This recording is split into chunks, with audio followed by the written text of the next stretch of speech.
நல்லா இன்னைக்கு நோய் இல்லாமல் சொன்னால் இதுதான் காரணம். ஹை மக்களே, வெல்கம் பேக் டு. நான் உங்கள் மாதிரி பேசுகிறேன். இப்படி நல்லா இருக்கலாம். நீங்கள் நல்லா இருக்கீங்க, நான் நம்புறேன். நானும் நல்லா இருக்கேன். இப்போ நம்ம எங்கே போய் தஞ்சாவூர் அரண்மனை ரோட்டில் கற்றாழை ஜூஸ் சாப்பிட்டோம். செம்ம ஒருத்தாப்புல இருந்தது. நீங்கள் சாப்பிட்டா கம்மால் தருவீங்க. சரி, எந்த பிரச்சனையும் இல்லை. ஓகே, நல்லா இருக்கும், டேஸ்ட்டாக இருக்கும். எதுக்கும் உடம்புக்கு எந்த நோயும் இல்லை.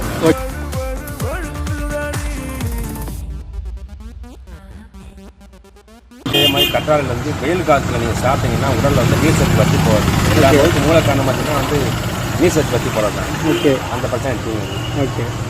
நெல்லிக்காய் சாப்பிட்டீங்கன்னா ஹார்ட் பிரச்சனை உங்களுக்கு வராது. ஓகே, நெல்லிக்காய் வந்து அவ்வளோ ஒரு மருத்துவ குணம். அருகம்புல்ல பார்த்தீங்கன்னா ரத்தத்தை சுத்தம் பண்ணும். சில பேருக்கு உடம்புல அலர்ஜி மாதிரி இருக்கும், அரிக்கும், பெரியசிஸ் மாதிரி இருக்கும். இதுக்காக நல்லா சாப்பிட்டு கிளியர் இருக்காங்க. அதுக்கு ஆள் இருக்கு.